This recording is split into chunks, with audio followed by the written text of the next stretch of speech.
Annie, I mean, this has been kind of whirlwind. You're almost at a decade. You've been on TV, coming from Colleyville, Arlington here. But now the jump to film. This is it's kind of a big deal. This is a change of pace for you. Yeah, it really is. It's really it's awesome. I'm speechless. It's amazing.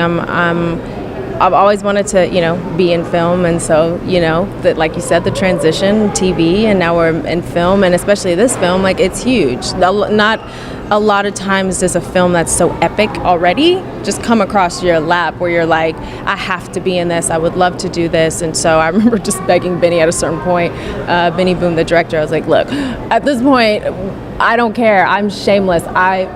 Please, just look, the thirst is real, and it was real. But to me, it's such a huge project, and it's epic, and it needs to be told as genuine and authentic as it can be, and I wanted to be the girl to do that. Looking back to your days in Arlington when you first made that trip to LA, how have you felt this journey has been? I mean, this has been kind of whirl. I remember you've talked about how your dad was like, if you don't make it in a year, yes. But you made it. Yeah, not in a year, that's for sure. I mean, that's just such an outlandish thing to think, but, he thought that, and I guess I kind of believed him. I was like, yeah, but I kept hearing that in my mind, too, so I do have to thank him for that, for being so irrational with that, but I just kept saying, I got to make it, I got to do it so that I can prove him wrong, and then I'm right and I can do this.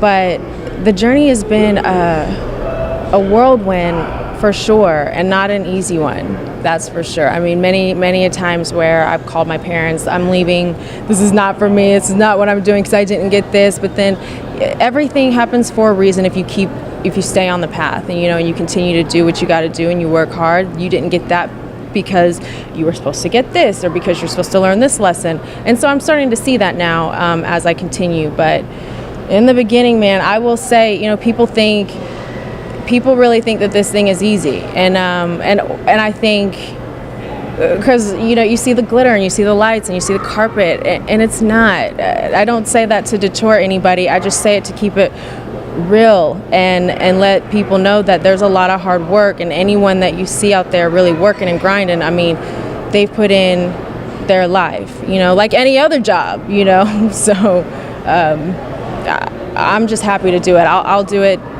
for lifetimes on, I would do it all over again the same way. When you first made like General Hospital, though, I mean, you had to at least feel accomplished to do something like that. And then, I mean, you've played back-to-back Harper roles, for instance, yeah. with Person of Interest and Empire, which, by the way, Empire, holy crap. When did you know that I can do this? When was that moment? It's really interesting. I don't know when it hit. I'm a tomboy that was like, I came from sports. All I wanted to do was just be like the female version of Allen Iverson. I thought because we had the same initials and I loved ball and like that's what my life was, that it was just like, yo, I'm AI. So when I decided to go left and try to attempt to be a creative, I just thought we'll just see what's up, I know how to compete, and that's really what's kind of helped me was that work ethic of like 2-a-days in practice. But I don't know when it really hit. I just know that every time I got something, I felt this thirst, I felt hungry I wanted more, you know what I mean? I felt like somebody was teasing a piece of food and I hadn't eaten for years or whatever it was. So I think still sometimes I ask myself, are you doing this? It's weird. I ask, are you doing this? I really do. This might be really dark right now. I don't know. But I'm like, you're not doing this. Or when is it going to hit that this is what you're doing? And in little moments it hits. But then again, there's that drive. And I think that's what kind of keeps me going as opposed to thinking about it and being like, I've arrived, because I don't feel like that. You just got to keep going. You keep the grind going. Yeah. Well, I've got to ask then, I mean, you could jump to this type of role when you got the opportunity, but when you were there with Benny, with the Outlaws, I mean, people that were there with Pac, what were some of the stories that you cling to that really helped, you get into Kidea Jones's character and that world, that time frame? I remember them describing the fatal night, in Vegas. Edie and Benny and LT, and just my heart just being heartbroken.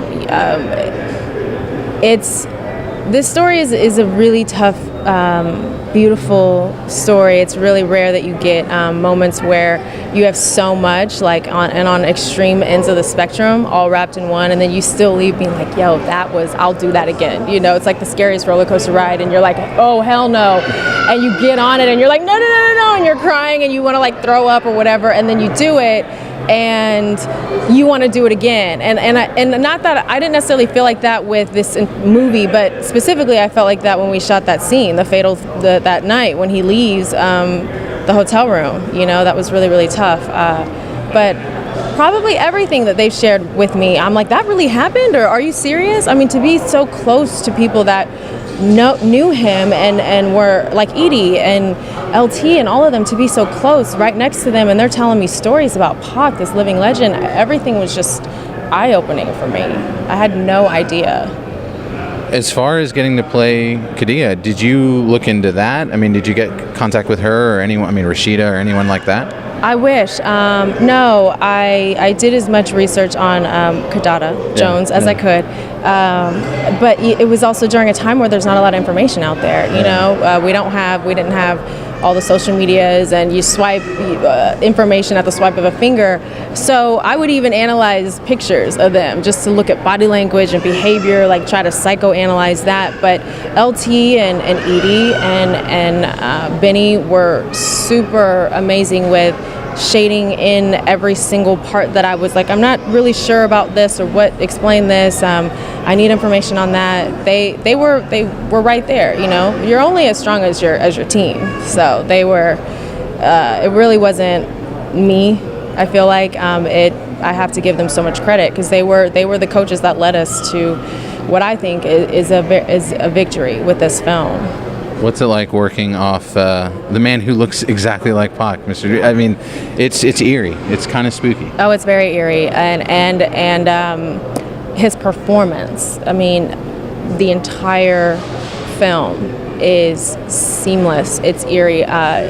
They even said, to quote LT, Pac's spirit was, came into your body, and it had to have. And Meech sometimes is even like, or has said, I don't know how, but don't get me wrong, this man worked his ass off. Can I say that? Yeah, okay, yeah. He worked his ass off. So yeah, but then there were moments, I'm sure, where Pac was there too, guiding him as well. But working with him was like the most, it was like laying on a marshmallow or something, just falling into all of the goodness and warmth of that. He's so affectionate and loving and giving, and a vulnerable actor and person, just a really, really good spirit. I mean, this man, he's so down to earth, and a lot of the times not a lot of the times, but you can experience where you don't always get that organic, magnetic connection, and we did right away, and I fell in love with him, and just I'm in awe of him.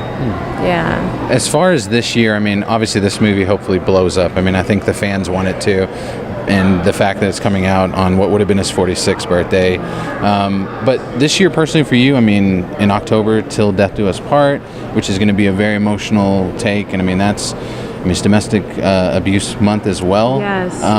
This is a huge year for you in film. Yeah, Congrats. Thank you. And you've done your research on me, little me. Wow, thank you. Yeah, that was an interesting ride, that film, and I ended up coming out the other side a better person, honestly, to experience different shades of abuse like that, verbal, mental, physical, and have to really put up with that. I mean, it's still really hard for me to put into words. It was one of the most emotional journeys as far as working and doing a project I've ever done. Probably the most, for sure. Not one of the most, the most. It was very hard, but I do hope that people see it and it raises awareness for sure, and it also sparks the conversation that, you know, there are women out there. I think people think when someone's being abused, whatever form or fashion that it is, that they're weak, and there are women really that are strong and powerful, and they're fighting and they need support, and if they can't give it to themselves, hopefully someone is brave enough to give it to them. And that movie's changed my life for sure. I have to thank Chris Stokes on that one. Thank you, and Chandrella Avery for believing in me and having the confidence to think that I could pull something like that off. And I have to thank them because I'm a better person for it. Well, I've got to ask. I mean, you brought up AI earlier, and let's get on a fun note with basketball. Yes. Who's your dog now? Who's the person that you like? I mean, you were a point guard back in your day. Are you a guard fan? Who's your favorite player right now? Steph Curry, for sure. So you're rooting for Golden State? Yeah, but really, you know, I don't root, like I don't have a particular team like I used to. Like back in the day, it was like the Bulls or the Mavs. I loved watching the Mavs, of course, from Dallas. Just love the Bulls, duh. Love the Sixers, 76ers. Why am I blanking on that? You know, obviously the team Allen Iverson played on, just to watch him. But yeah, now it's just, I just love good ball, and like Steph is amazing. I feel like whenever he decides he wants to score, whatever way that is, he just does. I mean, that's a superhuman person. So yeah, that's a really good sport to watch right now, for sure. Well, I think you're becoming a superhuman person. We really hope so. I hope so. I really do. You know, we all need that. We all need to use our superhuman powers, which we all have inside of us, to create more goodness in this world. And I really mean that. It sounds fluffy or whatever, or corny, but no, I really mean that. I think that everyone has a certain set of skills that make them superhuman, and I think we all need to not only use them but bestow them on other people, and like let's just be better. Let's make the world better. Why not? I think that's the best way to end it, with AI right here. Hey. Thank you so much, Annie. It was a pleasure. Thank you.